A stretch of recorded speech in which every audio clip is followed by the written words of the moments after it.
Good news, good news, good news. We've actually been waiting for the 14th of May and is here, and Mark has officially sent their report of their findings regarding the postgraduate visa, and I've got some exciting news for you. Hey guys, welcome back to my channel. My name is Fajira. If you're joining me for the very first time, I'm so happy. Like today, I'm really excited about this news, which is why I'm sharing with you. So if you're seeing this beautiful face for the very first time and you haven't subscribed to join our beautiful family, please do hit on that subscribe button, turn on the notification bell, so each time I upload a new video, you're definitely going to be the very first person to see that video. Before we dive right into today's video, please like and share this video. Share it to all your friends and loved ones, because this is a news we've actually been waiting for. When the UK government asked Mark to review the postgraduate visa. Now, just in case you don't know what the postgraduate visa is, the postgraduate visa is a visa that allows you to stay for 2 years and look for a job in the UK if you studied in the UK, or if you're studying in the UK, or you intend to move to the UK. Now, I would always say this, that during my time, I schooled in the UK in 2011.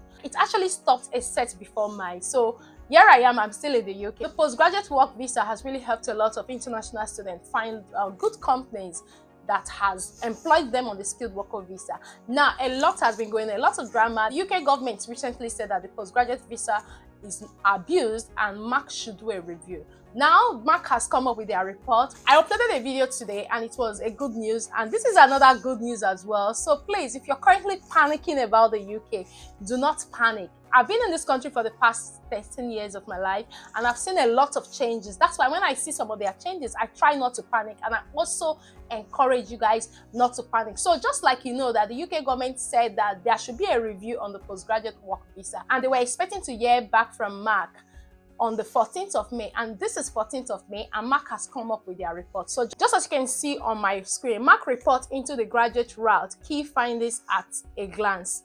Everything you need to know as a Migration Advisory Committee publishes is highly anticipated review. The Migration Advisory Committee, MAC, has concluded its rapid review of the UK graduate route, finding no evidence of widespread abuse. Like what the UK government said, that this route has been abused. They've done their findings, and this is their report, that there was no evidence of widespread abuse. In a key moment for the sector, the report recommends that the government maintains the 2-year visa unaltered.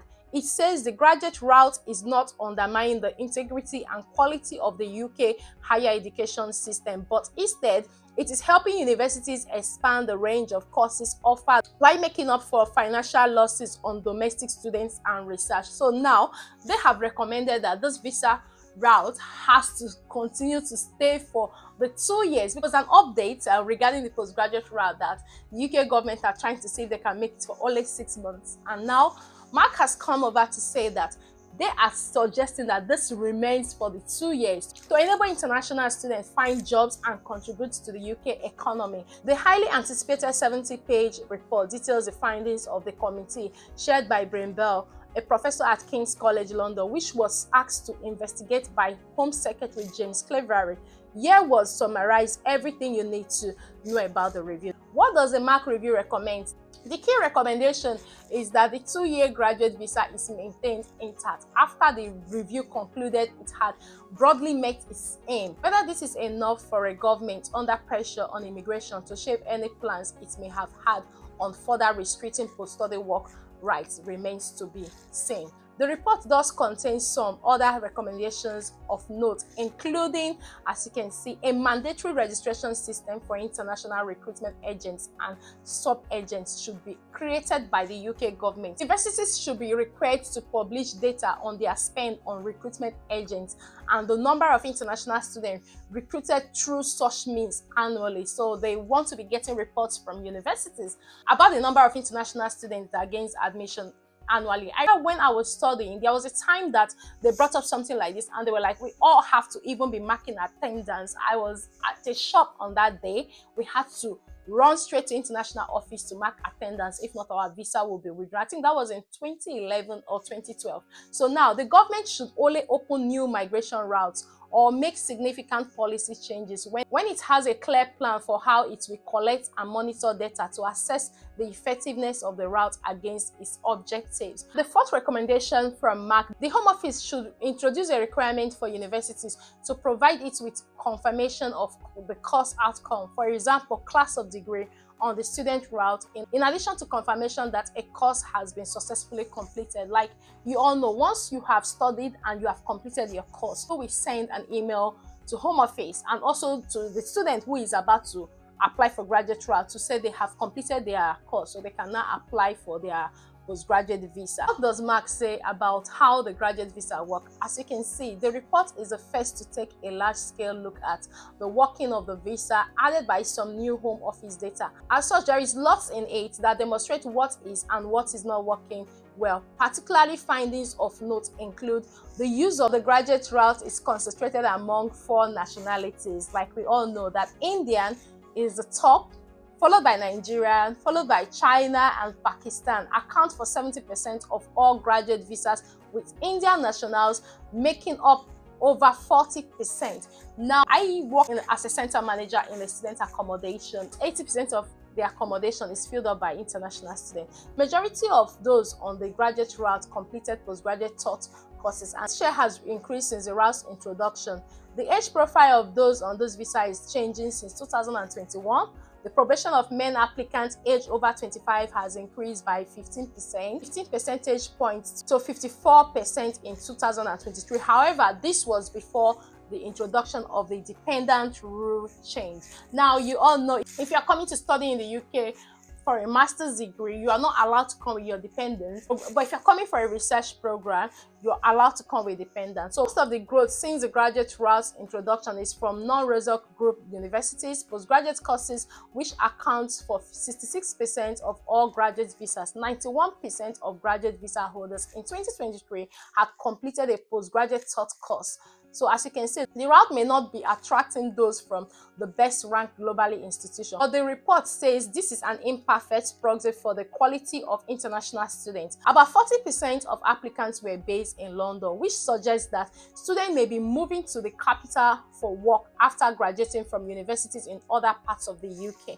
You know, the London rate is very high, so if you're able to get a job around London, it's a good thing for you as an international student. There was significant growth in students coming to study in the capital between 2019 and 2023, but there was faster growth in Wales and the east of England. Graduate visa holders are likely to be net fiscally positive because of their tax contributions, their low healthcare costs, the requirement to pay for immigration health surcharge, and the no recourse to public funds restriction. And like you know, when applying for postgraduate visa, you're still going to pay for your health surcharge, which is your immigration health surcharge, which is what Mark is also reminding the UK government. Is a postgraduate visa being used for immigration instead of education? This was what the UK government said, that people come to the UK to study and they either go for the postgraduate work visa or they apply for care worker visa. This is a feedback from Mark.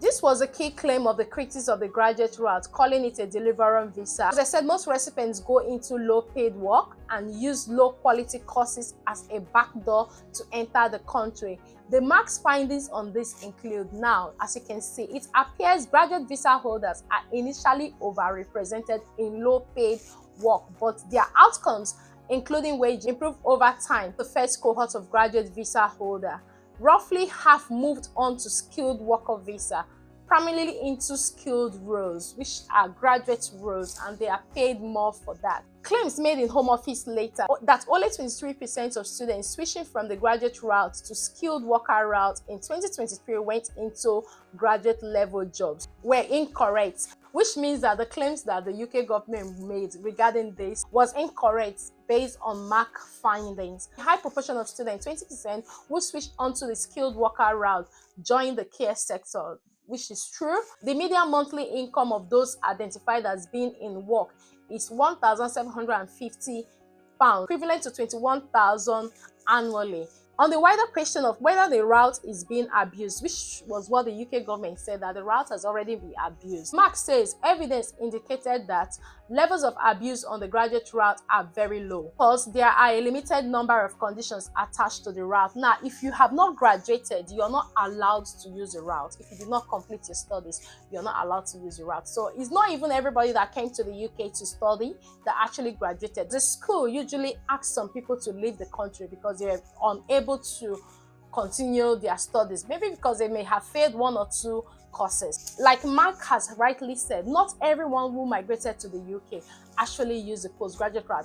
In my opinion, I don't really think that everyone that came to the UK to study actually used the graduate route. I did not use the graduate route, which is what Mark is saying, that the route is not really abused, like what the UK government is saying. What else now can we learn from the Mark review after waiting this long to get the report? Despite initially being quite narrowly focused on the graduate route and specifically any ways in which it's being abused, the Mark also has quite a lot to say on international recruitment in general. 1. Previously announced policy changes such as the ban on dependents will probably trigger a significant reduction in the future use of the graduate route on their own, which we all know that is true. Some recruitment agents by universities in certain markets may be providing misleading information to prospective international students. Further restriction of the graduate route would probably result in the government missing its target of hosting 600,000 international students. It would also cause universities across the UK to experience further substantial financial difficulty, leading to job losses. Like we know, I filmed a video about that.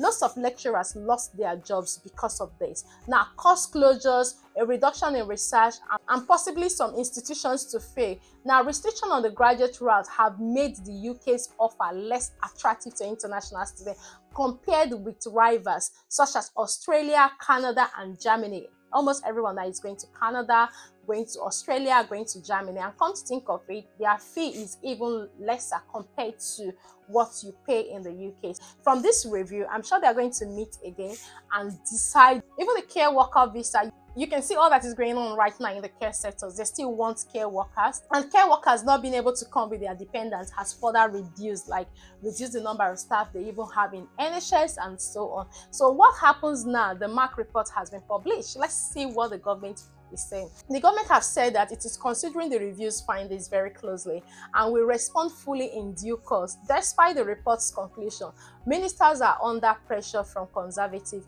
backbenchers to bring down migration and place additional restriction on the graduate visa. Pressure which may be highlighted by the release of fresh migration data later this month. However, the sector will now be able to argue that its arguments have been vindicated by a robust review. Like we know, these are the people that have reviewed all the visas, Mark. So when it comes to things like this, I don't think there's two ways about it. So like the UK government have said that they are looking at it closely and they will come back. We are still waiting to get the feedback. Government advisors say ban on foreign students bringing dependents is having bigger impact than expected. So we all know, like, to be honest, the international students, they contribute a lot to the UK economy. So when you ask all of them to come without coming with the dependents, what are you expecting? Yeah, the economy will definitely go down, which is what is going on right now. Visas for overseas graduates should stay. So which means that the post-study work visa is not going to end anytime soon. Yeah, because this is a review that was done and they've come up with a report. So I don't think the UK government will still keep pushing that you cannot apply for post-study work visa, you cannot do this, you cannot do that. So just stay positive and stop the panic. So this is the good news I've got for you today. Guys, please do like and share this video with your friends and loved ones. I know a lot of people are waiting for this good news. And at the same time, if you're currently rounding up your studies, just in as much as you're applying for your graduate visa, try and also be looking out for companies that can sponsor you. So any the required salary threshold, you can apply with your dependent. You don't really need to earn £38,700 for you to be able to apply with your dependent. So in as much as the post-study work visa is still there, also be looking out for jobs that you can just switch from that visa to. Like I said, in my time, there was no post-study work visa. So for those of you that have it, it's a very good thing. So try and make use of it. We are going to wait to see what the government have to say about this. Since I said they will look at the report from Mark closely and get back to them this month. Once I see the updates, I will definitely come and share with you just like this. So guys, stop the panic and do the needful. To find this video helpful, please do like, share with your friends and loved ones. I'm sure others will also find it helpful. And until I see you in my next video, guys, do take care and have a lovely day. Thank you very much for watching. Bye bye for now.